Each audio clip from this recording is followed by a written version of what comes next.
this channel.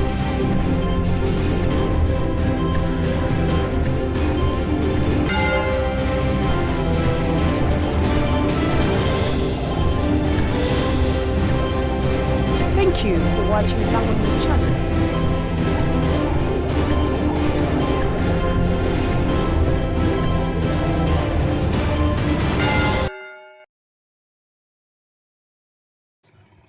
Today, Wednesday, 7th January 2026, marked a significant milestone in the history of All Saints University Lango.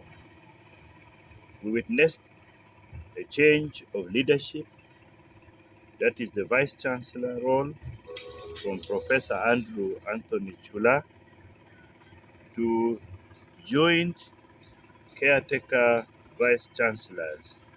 There are two people who are going to perform this role, and that is why we're calling them joint Vice-Chancellor role.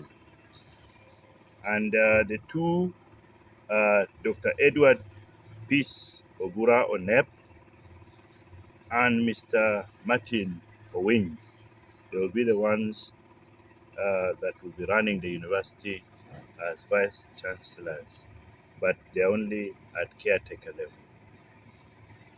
The handover and takeover function took place today, January 7th, 2026, at the Asul main campus on Boroboro Road, where we are now here.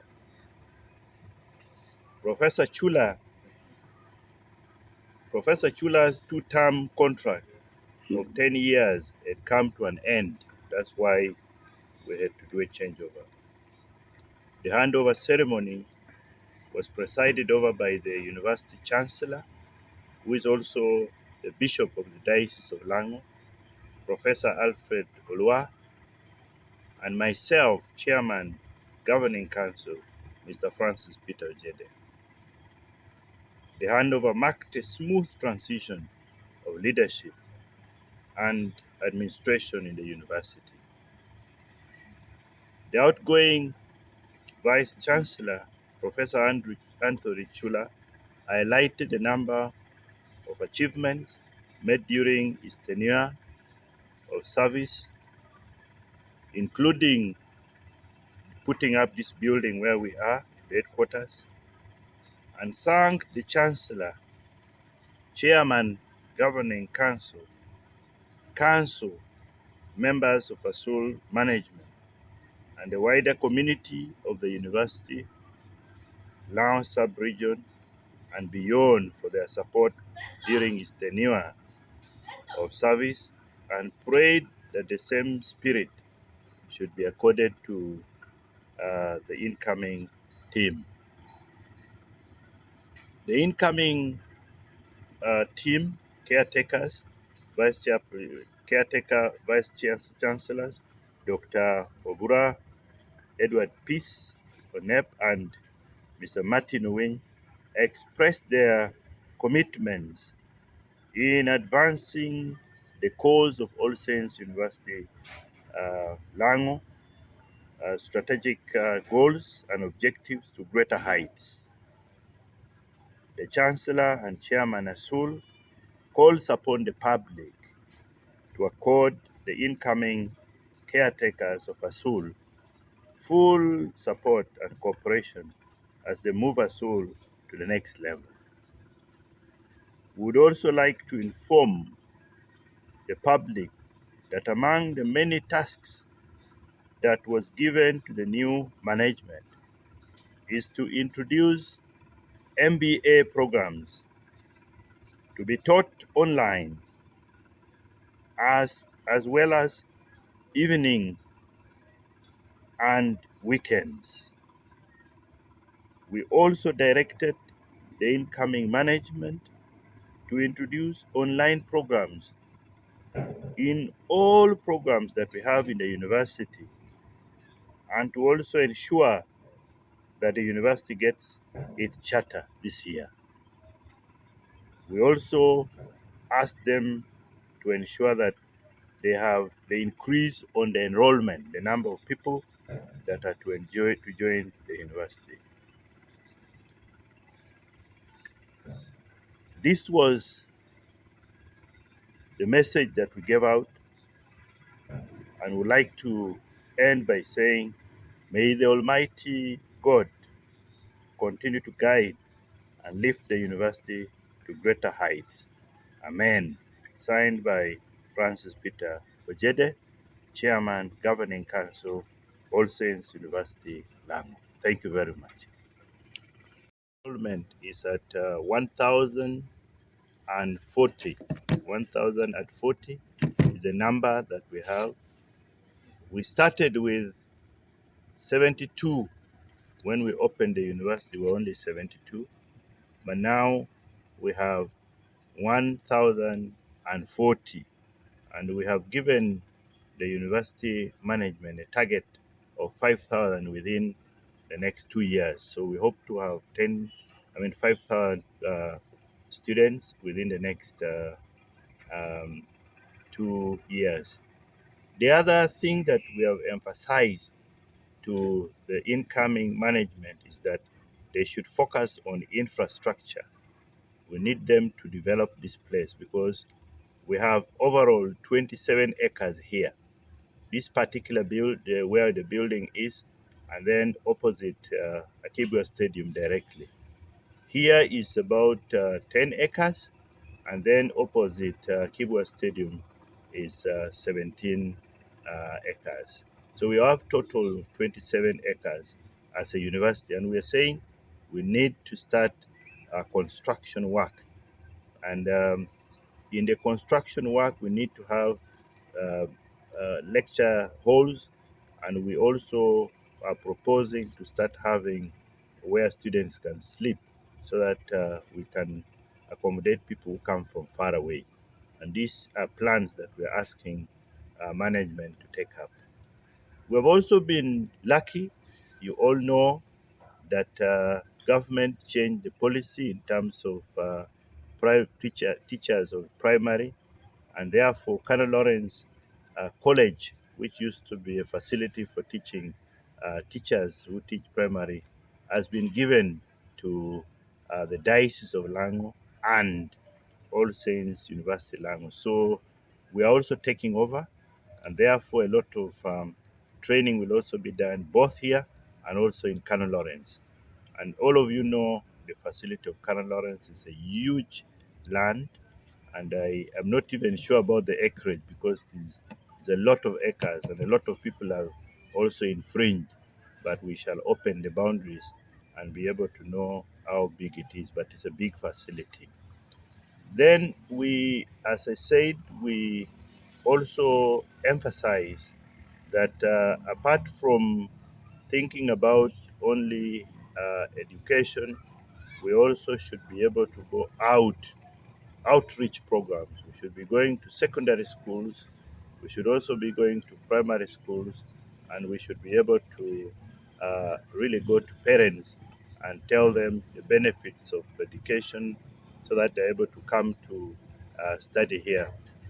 There are other questions that were asked that why 10 years is too small for a leader of this caliber.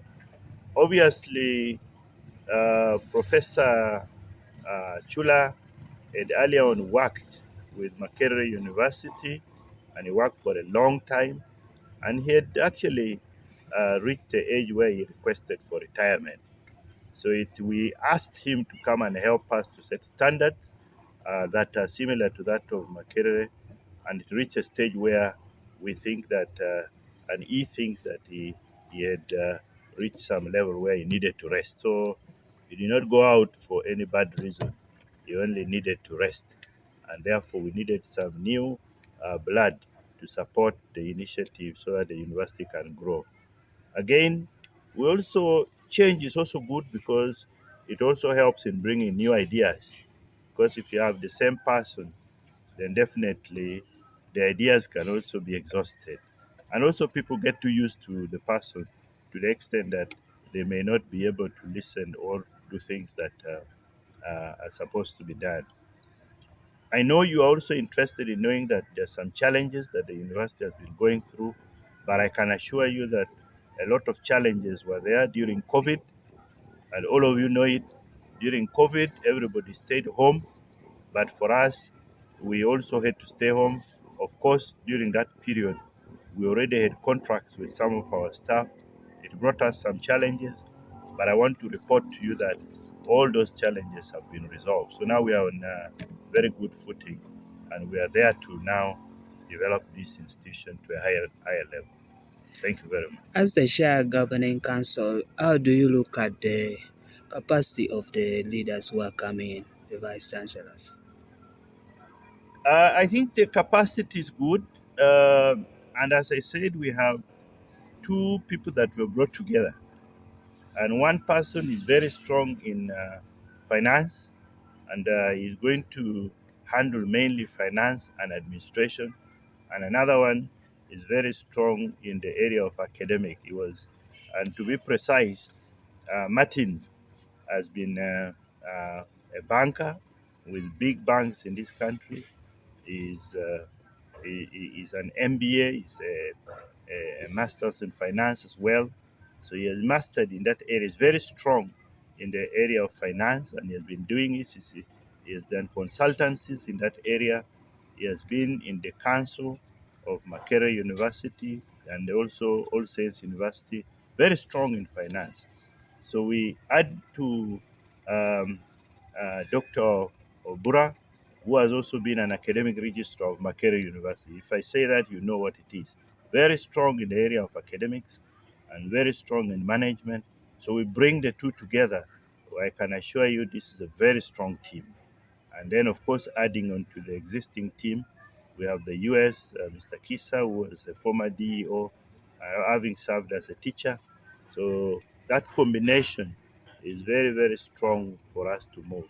And then above all, the governing council has eminent members. Eminent, I use the word eminent because a number of them have proven track records and have worked in different institutions and have been able to develop them. A case in point, if you want, Dr. Gladys, for instance, is one of them who has been, at the university, at the helm of university, Christian University. She was actually one of the administrators at the university. We have Opieto, whom you would probably know. He has been an international civil servant. He did almost all his work at the international level and at managerial level. And then, you're talking about Professor Izati. She has been the dean of, faculty of education and still a dean in Makerere. And you cannot doubt such, these are people that you have Madame Edinho, who has been a DEO, you all know her, and also currently the DVC of Uganda Christian, DVC in terms of finance of Uganda Christian University is part of the team. And obviously myself, I have quite a lot elaborate experience in management, leadership, and human resource, and with both local and international exposure and experience, serving in several boards, including UNESCO, and also served with a number of many other government and non-governmental, including restructuring of government. So we have capacity. We cannot doubt capacities that we have. So I'm very sure that we'll be able to move the university to the next level. Okay. Thank